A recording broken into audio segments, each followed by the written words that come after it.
Kembali lagi bersama saya, Isnain Aliman dari Fakultas Teknik Mesin dan Dirgantara ITB. Sekarang kita masuk ke modul 14, masih dengan topik mesin-mesin turbo. Dan pada sesi 14 segmen 1 ini, kita akan membahas tentang dimensionless parameters and similarity laws. Materi dari dimensionless parameters and similarity laws ini berkaitan dengan bilangan non-dimensional yang telah diajarkan pada kuliah mekanika fluida dasar ya. Nah, jadi ini terutama dibutuhkan untuk membandingkan secara comparable apple to apple. Jadi misalnya terdapat dua pompa, tetapi bentuk atau performanya itu bekerja pada keadaan yang berbeda. Nah, jadi tentunya di sini kita akan menggunakan analisis Buckingham-P theorem untuk menentukan apa sajakah bilangan non-dimensional tersebut. Nah, jadi di sini kita tahu pompa itu yang secara spesifik dependent variabelnya itu adalah HA atau head rise atau kenaikan head yang dihasilkan pompa. Kemudian W shaft ini kerja yang dibutuhkan pompa dan juga efisiensi yang dihasilkannya ya. Nah, jadi di sini kita melis terlebih dahulu apa sajakah yang mempengaruhi ini, dependent variable-nya ini. Nah, jadi di sini ini ada diameter, panjang, kekasaran, debit, kecepatan putar, viskositas, dan densitas. Nah, di sini kita absen dulu semuanya. Dan juga dengan menggunakan metode Buckingham-P theorem, kita tahu ini adalah bilangan-bilangan non-dimensional yang telah didapatkan ya. Nah, berdasarkan hasil dari penurunan Buckingham-P theorem, jadi di sini kita mendapatkan tiga buah bilangan non-dimensional, tetapi masih dalam sebuah fungsi seperti ini. Nah, ini misalnya contohnya adalah CH, atau CH itu adalah head rise coefficient, kemudian ada power coefficient atau CP, dan juga efisiensi. Jadi, CH, CP, dan N ini adalah bilangan non-dimensional terutama pada ini ya, pompa ya. Nah, jadi kemudian di sini masih dalam fungsi L1 atau panjang terhadap diameter, kemudian kekasaran permukaan, kemudian di sini kita sebutnya nanti CQ ya, atau flow coefficient, dan juga di sini adalah Reynolds. Nah, jadi di sini ini kita asumsikan bahwa L yang bagian ini kita coret, epsilon D kita coret, kemudian Reynolds-nya kita coret. Nah, sehingga pada head rise coefficient ini tersisa ini adalah dalam fungsi flow coefficient ya. Jadi gini, jadi kenapa yang Reynolds-nya ini dicoret karena pompa itu bekerja pada Reynolds tinggi ya. Jadi Reynolds-nya itu bisa di neglect atau kita abaikan. Kemudian terkait dengan relative roughness atau kekasaran permukaan juga ini bisa kita hapus ya, karena jadi sebenarnya pompa itu yang lebih mempengaruhinya itu adalah bentuknya daripada surface roughness-nya. Jadi ini bisa kita coret. Nah, kemudian terkait dengan ini geometri, nah biasanya ini untuk simplifikasi ya, karena untuk similaritas pompa semuanya itu biasanya sama L1 per D-nya. Jadi yang berbeda itu adalah rasionya nanti ya. Nah, jadi kira-kira seperti itu, ini kita coret dan tersisa sebagai fungsi dari flow coefficient ya. Jadi misalnya head rise coefficient ini adalah dalam fungsi flow coefficient dan juga untuk power coefficient dan juga efisiensinya.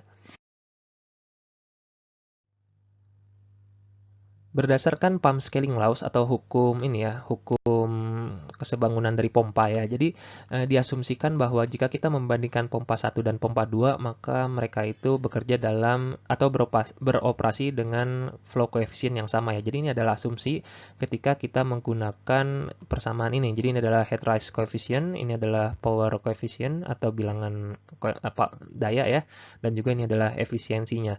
Nah, tentunya ini bisa kita gunakan untuk membandingkan pompa 1 dan juga pompa 2 yang berbeda bentuknya atau berbeda kerjanya, seperti RPM-nya bekerja berbeda tetapi bentuknya sama, atau kita menggunakan pompa yang sama, atau kita bisa menggunakan diameter pompa yang lebih besar atau size-nya berbeda tetapi dengan RPM yang sama, jadi akan seperti apa kerja yang dibutuhkannya. Nah, ini kita bisa menggunakan pump scaling laws ini, tetapi dengan catatan bahwa pompa tersebut bekerja atau beroperasi pada flow coefficient yang sama, atau Q per WD pangkat 3-nya ini sama ya, antara posisi yang satu dan juga yang dua.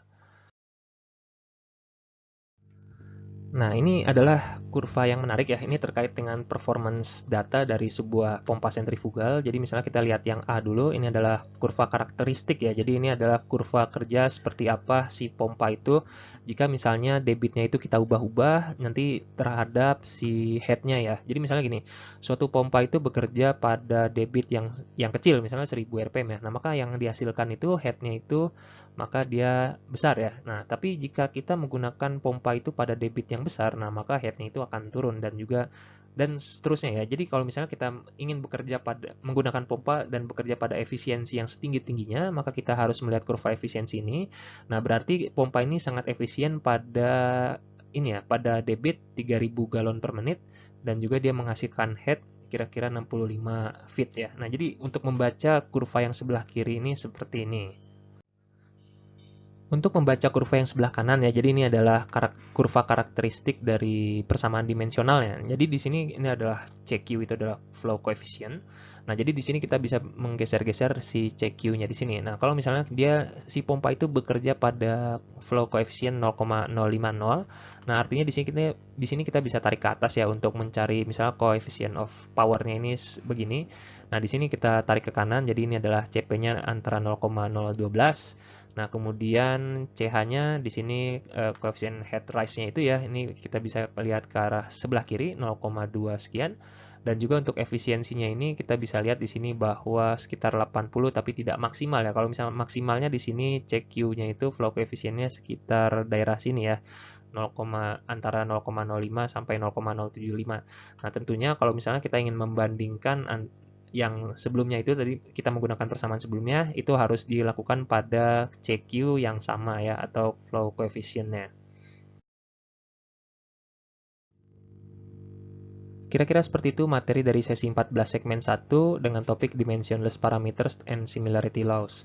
Nah, jadi tentu saja Anda tetap harus membaca dari buku referensi yang ada untuk menyempurnakan pembelajaran Anda. Cukup sekian dari saya, sampai jumpa pada segmen berikutnya.